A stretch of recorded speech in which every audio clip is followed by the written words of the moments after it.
जय जय श्रीमन नारायण। मैं सीता श्रीनिवास।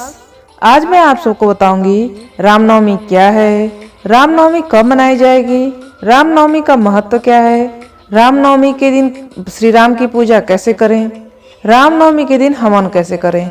इन सब के बारे में जानकारी देने वाली हूँ, तो ध्यान से सुनिएगा। धर्म शास्त्रों के अनुसार चैत्र मास की शुक्ल पक्ष की नौमी तिथि को पुष्य नक्षत्र व कर्क लग्न में सरयू नदी के तट पर स्थित अयोध्या नगर में मर्यादा पुरुषोत्तम भगवान श्री राम का जन्म हुआ था।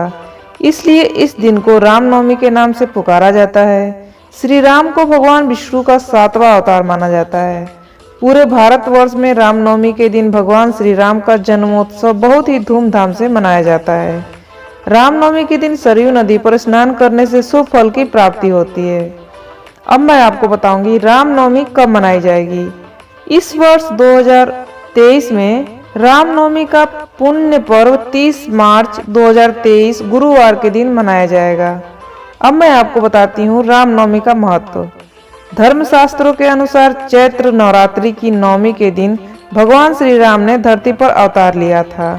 धरती पर से राक्षसों के प्रभाव को नष्ट करके धर्म और मर्यादा की स्थापना हेतु भगवान श्री राम ने श्री राम के रूप में अवतार लिया। उन्होंने समाज के समक्ष सत्य, धर्म और मर्यादा का अद्भुत उदाहरण प्रस्तुत किया। श्री राम ने रावण का वध करके पृथ्वी को उसके संताप से मुक्ति दिलाई। इस कलयुग में राम का नाम सभी बाधाओं को नष्ट करने वाला है। श्री राम को मर्यादा पुरुषोत्तम राम कहा जाता है। उनका चरित्र एक आदर्श चरित्र है। उन्होंने अपने जीवन में गुरु सेवा, पितृभक्ति, मातृभक्ति, भ्रातृ प्रेम, धर्म का आचरण, समानता, जाति पाति और छुआछूत का भेदभाव मिटाना, शरणागत रक्षा, सत्य निष्ठा, कर्तव्य निष्ठा आदि जैसे गुणों का पालन करके एक महान चरित्र का उदाहरण समाज के समक्ष प्रस्तुत किया। श्री राम के जीवन से हमें शिक्षा लेनी चाहिए और उनके आदर्शों का पालन करना चाहिए। ऐसा माना जाता है कि कलयुग में श्री राम का नाम स्मरण करने से मनुष्य के सभी कष्टों का नाश होता है। रामनवमी के दिन व्रत एवं पूजा करने से साधक को भगवान श्री राम की कृपा प्राप्त होती है। साधक के जीवन की समस्याओं का निदान होता है। सत्य और धर्म के मार्ग पर चलने की शक्ति प्राप्त होती है। मनोकामना पूर्ण होती है। परिवार में सुख शांति आती है। शत्रु पर विजय प्राप्त होती है। सुगमता के कार्य सिद्ध होते हैं।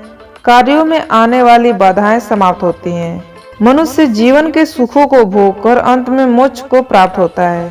अब मैं आपको बताने जा रही हूँ रामनवमी पर श्री राम की पूजा कैसे करें। रामनवमी के दिन उपवास रखें और फलाहार करें।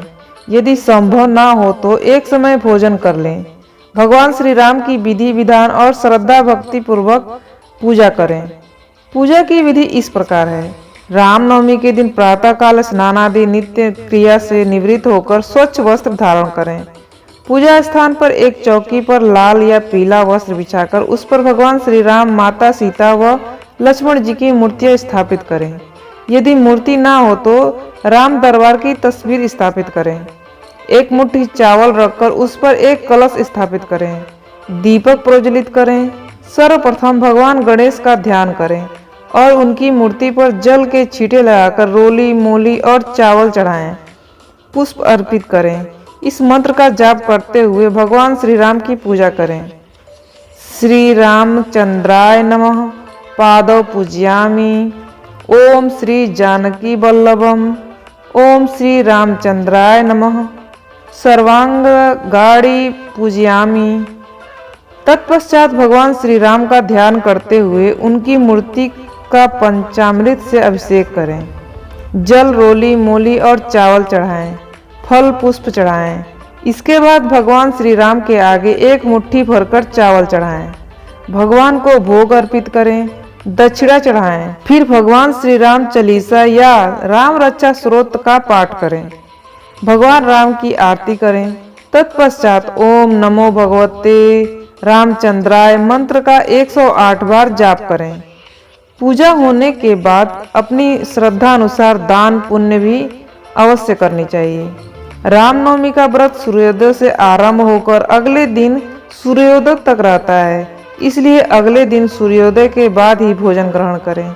रात्रि में भजन कीर्तन का आयोजन करें और श्री राम का ध्यान करें। रामनवमी के दिन हवन किए जाने का विशेष महत्व है। साथ ही इस दिन अखंड रामायण का पाठ करने से अतुल्य पुण्य की प्राप्ति होती है।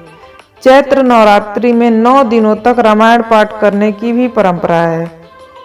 अब मैं आपको बताने जा रही हूँ रामनवमी पर हवन कैसे करें। रामनवमी के दिन विशेष हवन किए जाने का विधान है।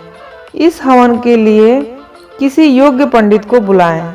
रामनवमी की हवन सामग्री अश्वगंधा, कपूर, तिल, जौ, चावल, गाय का घी, लौंग, इलायची, शक्कर, पंचमेवा, शक्कर, जटाधारी नारियल, नारियल गोला, गंगा जल, कलावा, आम की लकड़ी, आम का पल्लव, नवग्रह की लकड़ी, मुलैठी का जड़, चंदन की लकड़ी, पीपल का तना, छाल, बेल, नीम, गूलर की छाल। रामनवमी हवन करने की विधि इस प्रकार है। हवन के लिए हवन कुंड का निर्माण करें। सभी देवी देवताओं का आह्वान करें। आम की लकड़ी हवन कुंड में डालकर कपूर से अग्नि प्रज्वलित करें। अग्नि प्रज्वलित होने के बाद हवन कुंड में सभी देवी देवताओं के नाम की आहुति डालें। हवन कुंड में कम से कम 108 आहुति होनी चाहिए। हवन समाप्त होने पर भगवान श्री राम और देवी सीता की आरती करें और उन्हें भोग निवेदन पूर्वक करें। हवन समाप्त होने पर भगवान श्री राम और देवी सीता की आरती करें और उन्हें भोग लगाएं।